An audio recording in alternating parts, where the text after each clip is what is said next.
네, 오늘 말씀은 13절에서 14절로 이스라엘에 대해서 13절부터 15절로 이스라엘, 그리고 16절로 18절까지 블레셋 사람들, 그리고 다시 19절로 마지막 21절까지 이스라엘 사람들, 이런 식으로 구성이 되어 있죠. 그래서 우리가 오늘 본문 말씀을 볼 때 이 말씀들을 이해하기에 앞서서 이스라엘 사람들의 어떠했었는지, 이어서 블레셋 사람들은 또 어떠했었는지, 그리고 다시 돌아와서 오늘 본문의 이 베세메스 사람들을 보는 이런 구도로 오늘 말씀을 접근해도 좋을 것 같습니다. 우리가 잘 알고 계시죠? 이스라엘이 전쟁에 패배하고 나서 이 전쟁을 어떻게 할까 하여서 정말 그 여호와로 우리 여기고 모시고 있는 이 여호와의 궤를 가져다가 전쟁터에 가져다가 우리가 전쟁에 임한다면 승리할 것이다, 반드시 그러하리라, 이런 마음으로 여호와의 궤를 전쟁터로 가져오고 이런 일련의 그런 사건들이 있었던 것을 우리가 기억하고 있습니다. 그 결과는 어땠습니까?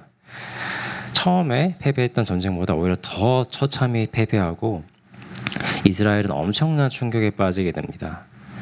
이스라엘 사람들에게 그것이 너무나도 큰 충격이었던 것은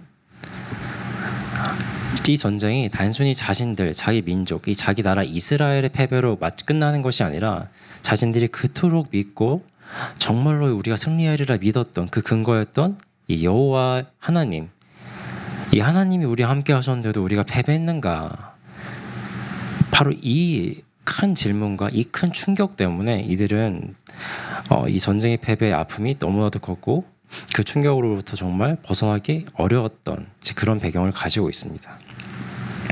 그런데 우리가 이번 주에 계속 나눴듯이 이들이 이 전쟁에서 패배하게 된 것은 사실 여호와 하나님께 그 문제와 원인이 있었던 것이 아니었죠. 이스라엘 이 사람들에게 문제가 있었는데 그것은 하나님을 바르게 신앙하는 것이 아니라 자신들이 정말 전쟁에서 이기기 위하여서 하나님을 이용하려 했던 그런 큰 잘못을 범하고 있었다는 것을 하나님이 오히려 알려주시는 그러한 사건이었던 것을 우리가 이번 주에 보게 됐었죠. 그런데 그 큰 근본은 무엇이었냐 보면은 이 이스라엘 사람들이 바르게 하나님을 대하지 않고 정말 하나님께 순종하고 하나님을 잘 섬기며 나아갔던 것이 아니라 완전히 밑바닥까지 찍었던 그 신앙 가운데 하나님은 오히려 이스라엘 하여금 너희들이 정말 참된 회개로 나아가서 나에 대한 그 신앙을 온전히 회복하기를 원하는 그런 마음 가운데 이스라엘에게 이런 큰 상처와 아픔을 안겨주셨던 것이었거든요. 이 전쟁의 예를 지금 계속 말씀드렸는데 우리가 사실 전쟁에 있어서도 하나님을 정말 바르게 믿고 참된 회개로 나아갔을 때 전쟁에서 승리했었던 역사적 기록을 우리가 잘 알고 계십니다. 우리가 여호수아서 7장 8장에서 그 큰 여리고성을 하나님만을 믿고 정복했었는데 그 바로 다음에 이어지는 아이성 전투에서 어떻게 되는지 기억하시지 않습니까? 그 작은 아이성을 쉽게 쳐서 이길 줄 알았는데 패하고 그 전쟁에서 패하고 하나님 어째서 저에게 이러셨습니까? 라고 스스로를 점검하고 돌아보았을 때 너희가 정말 회개해야 된다라고 하신 그 하나님 그 메시지를 알고는 아간의 죄를 정죄하고 그리고 이스라엘들이 정말 옷을 찢고 회개하면서 그리고 나서야 정말 그 전쟁에서 승리하지 않았습니까? 하나님이 이스라엘에게 바라신 것은 이 참된 회개였다는 것을 우리가 염두에 두고 오늘 말씀을 또 보면 좋겠습니다. 이어지는 우리 블레셋도 잠시 살펴보면은 이 블레셋은 어땠습니까? 블레셋은 전리품으로서 이 하나님의 궤를 빼앗아 오죠. 이스라엘과의 전쟁에 승리하고 나서 정말 자신들이 이겼구나 생각하고 있었던 이들에게 이 여호와의 궤가 사실상은 7개월간의 엄청난 재앙들이 자기들에게 닥치는 것을 보고는 이들이 어떻게 깨닫게 되죠? 정말 이 여호와 하나님이라는 신이 자신들이 믿는 신보다도 훨씬 더 크고 훨씬 전능한 그런 하나님이구나, 신이구나라는 것을 깨닫게 되는 시간들이 7개월간 벌어지게 됩니다. 그래서 금 5 독종 이런 형상들을 만들어가지고 실상은 블레셋 전 민족이 정말 하나님께 꿇어 엎드리게 되는 그러한 사건을 스스로 인정하고 나아가게 되는 이제 그러한 사건들이 또 있었죠. 저는 이 블레셋이 이런 일을 겪으면서 실상은 하나님께서는 이들에게도 정말 참된 회개를 원하시지 않으셨을까? 그런 그냥 개인적인 생각을 묵상을 해보기도 하였습니다. 사실 이들은요 7개월간 실질적으로는 정말 재앙으로서 정말 하나님을 두려워하게 되는 그런 순간이긴 했지만 사실 우리 하나님께서는 재앙만 내릴 수 있는 그런 분이 아니시잖아요. 참으로 구원의 그 하나님을 이들은 7개월간 자기들의 진영에 모시고 있었는데 그들의 결국은 아쉽게도 자신들의 신보다 훨씬 큰 이 하나님을 믿음으로 나아가야 될 게 사실상 논리적으로 이성적으로 깨달을 수 있었음에도 불구하고 결국 오늘 16절을 봐도 그들은 그 모든 것을 보고도 그날의 에그론으로 돌아갔더라. 그들은 사실상 결국은 자신들의 신앙의 자리, 자신들이 믿던 그 우상의 신앙의 자리로 다시 돌아간 것을 우리가 볼 수가 있습니다. 이들도 정말 참된 회개로 나아갔다면 어땠을까? 참 아쉬운 마음이 들었어요. 우리가 오늘 이렇게 이스라엘과 블레셋에 대한 이런 이해를 가지고 오늘 이 본문 13절을 쭉 우리가 함께 보고 나아가면 좋겠습니다. 우리가 이 13절을 보면 이 벳세메스 사람들이 골짜기에서 밀을 베다가 눈을 들어 괴를 보고 그 본 것을 기뻐하더라 이렇게 시작하고 있죠. 이 벳세메스는 블레셋 경계에서 가장 가까운 이스라엘 사람들이 살던 그런 도시였죠. 근데 이곳에 살던 사람들이 이 여호와의 괴가 우리가 아시다시피 암소 2마리의 새 수레에 이렇게 이끌려가지고 이스라엘 진영으로 다시 돌아오는 걸 우리가 알고 있는데 그때 이 벳세메스로 왔고 그것을 본 이 사람들이 너무 기뻐했다고 해요. 우리가 앞서 이 배경을 살펴보았듯이 과연 우리가 믿는 하나님이 패배하셨는가? 우리 민족에게 미래가 있는가? 이렇게 충격에 빠졌던 이스라엘이었는데 블레셋에게 정말 큰 재앙들을 내리시고 여호와께서 스스로 이제 자신들에게로 돌아오시는 그 장면, 괴를 보았을 때 이 사람들이 얼마나 기뻐했을지 생각해 보시면 되는 겁니다. 아, 그래, 역시 우리 하나님이 우리를 버리신 게 아니고 우리 하나님께서 패배하신 분이 아닌데 그 괴를 보면서 그 충격에 빠졌던 그 기억들을 되새겼을 때 다시금 그래, 아니야. 우리 하나님이신데 이렇게 기뻐할 수 있는 그런 모습이 이제 나오고 있는 거예요. 13절에. 그런데 우리가 쭉 살펴보겠지만 과연 그들이 그 기뻐한 마음이 진정 하나님을 바르게 알고 정말 하나님께서 원하시는 이스라엘에게 원하시는 그런 마음들 가운데 기뻐하였느냐 이것은 우리가 지금 이어지는 본문을 통해서 살펴보아야 할 것입니다. 그죠? 이 14절에 보면 수레가 벳세메스 사람 여호수아의 밭 큰 돌 있는 곳에 이르러 선지라. 우리가 수레에 나무를 패고 그 암소들을 번제물로 여호와께 드리고 처음 딱 드는 생각은 어떻습니까? 이들이 왜 나름 제대로 이렇게 하나님의 괴를 생각하고 있는 것처럼 보이죠? 15절에 레위인은 이렇게 시작하면서 또 이 여호와의 괴를 대하는 데 있어서 레위인이 앞장서고 있고 뭔가 좀 괜찮아 보이실 수가 있는데 이 부분을 좀 자세히 들여다보면 암소들을 번제물로 여호와께 드리고라고 나왔잖아요. 바로 위에. 그런데 사실 율법에 의하면 숫소를 제물로 드릴 수 있거든요. 레위기 1장 3절에 보면 이렇게 말씀합니다. 그 예물이 소의 번제이면 흠없는 수컷으로 회막문에서 여호와 앞에 기쁘게 받으시도록 드릴지니라.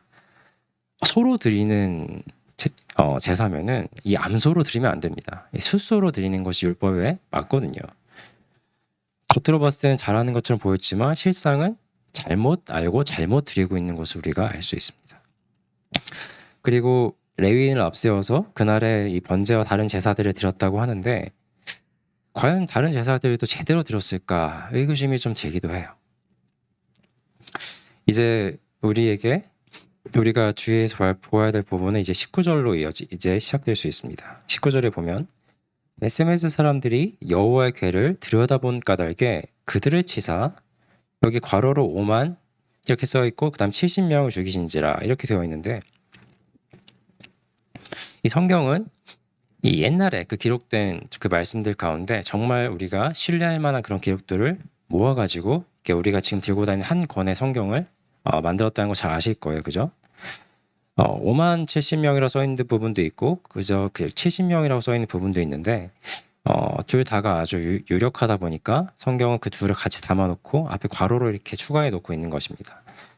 그런데 이 당시에 이 벳세메스라는 이 작은 이 도시라고, 도시면서 좀 마을 같은 이런 베세메스에서 이렇게 많은 사람의 수가 살았을 거라고 보기는 어려워요. 그래서 70명으로 생각하시는 것이 우리가 좀 더 이해하기 좋고요. 그래서 이 70명을 죽이신지라 이렇게 나와 있고요. 여호와께서 백성을 쳐서 크게 사륙하셨으므로 백성이 슬피 울었더라. 굉장히 기뻐하고 여호와께를 자신들이 할 수 있는 어떤 정성을 가지고 이렇게 모신 것 같은데 아주 충격적인 사건이 일어나죠.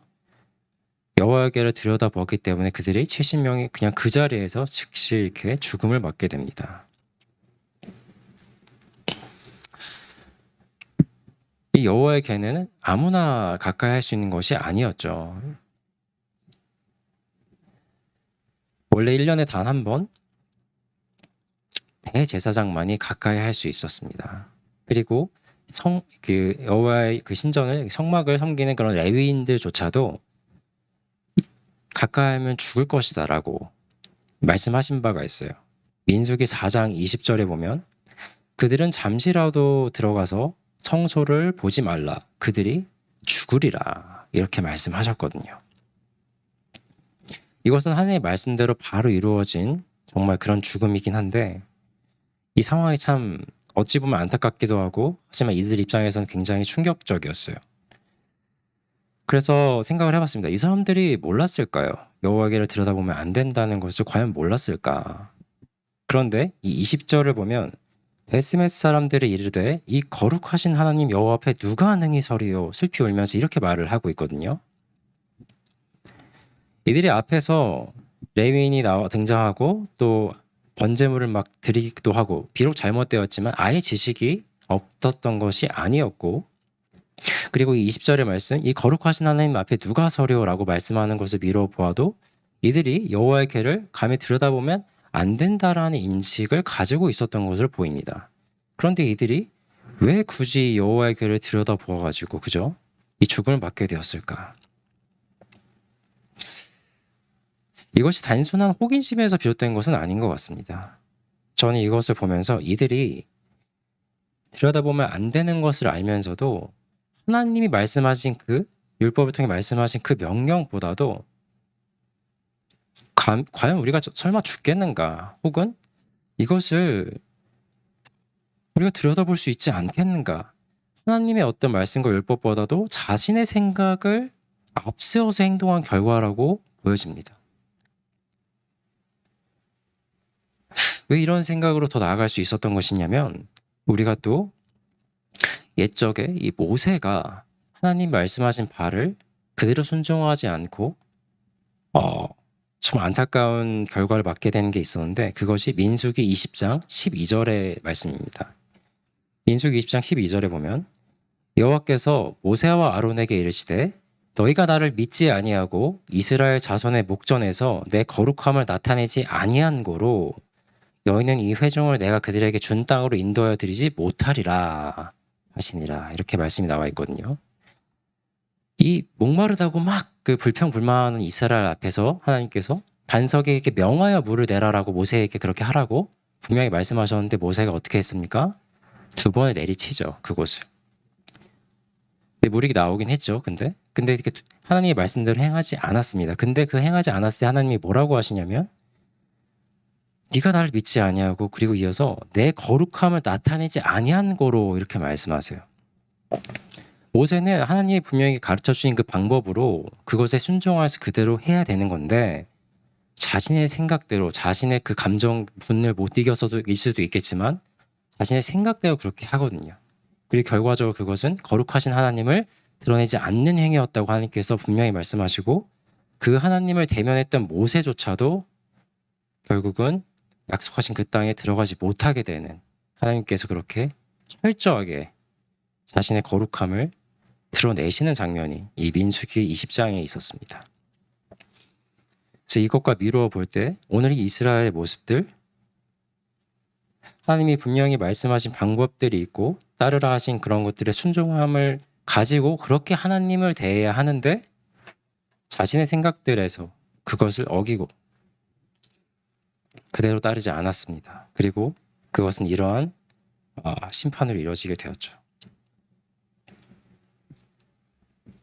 저는 이 장면을 보면서 애초에 하나님께서 이스라엘에게 요구하시고 원하셨던 참된 회개의 모습이 과연 있었다고 한다면 이 베스메스에 있던 사람들 그 많은 수많은 어려움들을 겪고 나서 7개월간 여호와의 궤를 빼앗기고 나서 그 참 힘든 아픔과 고통의 상처의 시간들을 보낼 그때 과연 우리가 무엇을 그 원인은 사실 우리에게 있지 않았는가. 우리의 전쟁 패배도 그렇고 우리가 과연 그동안 하나님을 제대로 알고 믿고 그 말씀을 바르게 알고 순종해 왔는가. 그렇게 하여서 제가 애초에 말씀드렸듯이 그리고 이 사무엘상과 쭉 이어지는 그 모든 말씀 가운데 그 참된 회개의 마음이 있었다고 한다면 이러한 비극을 또 겪게 되었을까. 하나님이 정말 이스라엘에게 원하시는 것은 참된 회개의 마음인데 하나님을 바르게 알고 그분이 가르쳐 주신 방법으로 그 말씀을 따라서 내 생각이 아니라 정말 하나님을 바르게 예배하는 자리로 나아갔다고 한다면 얼마나 좋았을까. 이스라엘도 앞서 말씀드렸던 그 블레셋도 그저희 자기의 생각대로 하지 않았다면 그들은 모두 다 자기의 생각대로 자기 마음대로 하나님을 대했을 뿐이었죠. 그러나 이 참된 회개 가운데 주님을 바르게 알고 그분이 가르쳐 주신 그 방법들과 그 말씀대로 따라서 나아갔다면 얼마나 좋았겠습니까? 그래서 오늘 이 말씀을 맺으면서 이것을 우리가 우리의 적용점으로 삼으면 참 좋겠다고 생각이 들었습니다. 우리 각자에게 하나님 주시는 말씀들이 계시죠? 늘상 있습니다. 그러죠? 하나님께서 내게 분명 말씀해 주신 바가 있는데 제가요? 내 생각대로 그것을 그저 하고 있지는 않습니까? 내가 내 마음과 내 생각에 좀 더 맞는 대로 우리 성경에는 이렇게 말씀이 딱 적혀 있고 맞아 이렇게 하는 게 하나님 뜻이 분명히 맞아. 그런데 이런 부분은 또 내 생각 이렇게 보통 다 이렇게 살아가지 않나? 오늘도 이런 부분은 내가 좀 이렇게 내 마음과 더불어 타협할 수 있다는 거 부지불식간에 혹시 그런 게 있지는 않았습니까? 이것은 저 스스로에게 하는 말이기도 한데 우리가 참된 회개로 나아가면 좋겠습니다. 그래서 우리가 우리 주님께로 진정으로 돌아가는 그런 하루 되시기를 주님의 이름으로 축원드립니다. 우리 함께 기도하겠습니다.